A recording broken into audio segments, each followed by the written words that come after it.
ఆంధ్రప్రదేశ్లో సార్వత్రిక ఎన్నికలకు ముందు వైసీపీకి వరుస షాకులు తగులుతున్నాయి. అభ్యర్థులను మార్చేస్తూ రిలీజ్ చేస్తున్న లిస్టుల ఎఫెక్ట్ వైసీపీపై గట్టిగానే కనిపిస్తోంది. ఇప్పటికే పలువురు సిట్టింగ్ ఎమ్మెల్యేలు, ఎంపీలు, ఎమ్మెల్సీలు వైసీపీకి గుడ్ బై చెప్పేశారు. మరికొందరు క్యూలో ఉన్నారంటున్నారు. అది చాలదన్నట్లు కొత్తగా ప్రకటిస్తున్న ఇన్ఛార్జీల్లో కొందరు పోటీకి నో చెప్తుండడం ఆ పార్టీ పెద్దలకు మరింత తలనొప్పిగా మారిందట. తాజాగా గుంటూరు ఎంపీ స్థానం ఇన్ఛార్జిగా ప్రకటించిన ఉమ్మారెడ్డి వెంకటరమణ ఎంపీగా పోటీకి రెడీగా లేనని చెప్పేశారట. దాంతో కీలకమైన గుంటూరులో మరో అభ్యర్థిని వెతుక్కోవాల్సి వస్తుంది వైసీపీకి.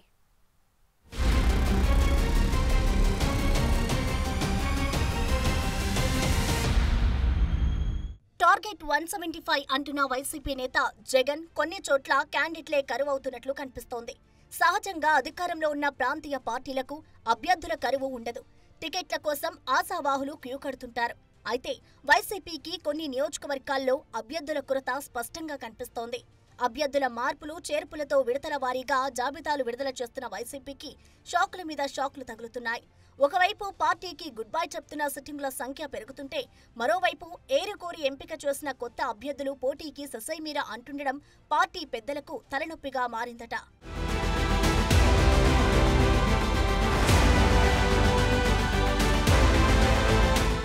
ఇప్పటికే తిరుపతి, మచిలీపట్నం లోక్సభ సెగ్మెంట్లకు జగన్ ప్రకటించిన ఇన్ఛార్జీలు చేతులెత్తేశారు. తాజాగా గుంటూరు పార్లమెంటు సెగ్మెంట్ అభ్యర్థిగా ప్రకటించిన ఉమ్మారెడ్డి వెంకటరమణ కూడా పోటీకి ససైమీరా అంటుండడం జగన్ కు షాక్ ఇచ్చిందట. గుంటూరు పార్లమెంటు స్థానం నుంచి పోటీకి ఏ పార్టీలో అయినా విపరీతమైన పోటీ ఉంటుంది. అయితే వైసీపీలో మాత్రం అంత సీన్ కనిపించడం లేదు.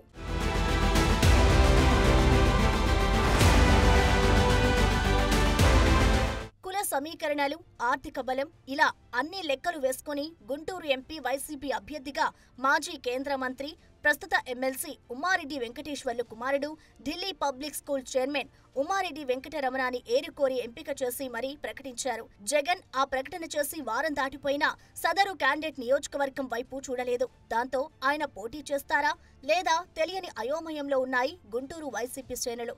అయితే ఉమ్మారెడ్డి వెంకటరమణ మాత్రం పార్లమెంటుకి పోటీ చేయలేనని, ఎమ్మెల్యే టికెట్ కావాలని డిమాండ్ చేస్తున్నారట. ఆ విషయాన్ని అసెంబ్లీలో సీఎంకే స్వయంగా చెప్పారట ఉమ్మారెడ్డి వెంకటేశ్వర్లు. ఉమ్మడి రాష్ట్రంలో గుంటూరు ఎంపీ స్థానాన్ని 2 సార్లు గెలుచుకున్న టీడీపీకి విభజన తర్వాత ఆ సెగ్మెంట్ కంచుకోటగా మారిపోయింది. 2014, 2019 ఎన్నికల్లో గల్లా జయదేవ్ వరుస విజయాలు సాధించారు. ఇటీవల పలు సర్వేలు కూడా టీడీపీకే అనుకూలంగా నివేదికలిచ్చాయి. దాంతో పోటీ చేసి చేతి చెమరు వదిలించుకోవడం ఎందుకని భావిస్తున్నారట ఢిల్లీ పబ్లిక్ స్కూల్ చైర్మన్. రాజకీయాల్లో అపార అనుభవం ఉన్న వెంకటరమణ తండ్రి ఉమ్మారెడ్డి వెంకటేశ్వర్లు చేయించుకున్న సర్వేల్లో కూడా టీడీపీకే ఎడ్జ్ కనిపించిందట. అవి విషయాన్ని ఆయనే స్వయంగా చెప్పారంటున్నారు సన్నిహితులు.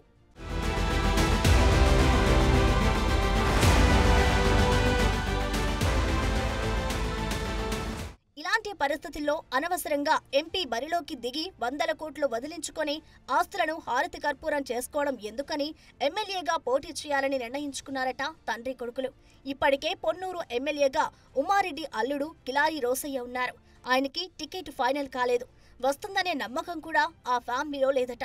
అందుకే తమకు గుంటూరు 2 ఇవ్వాలని పెద్ద ఉమ్మారెడ్డి సీఎంని కోరారట. మరి చూడాలి Delhi public school chairman political entry ఎలా ఉండబోతోందో.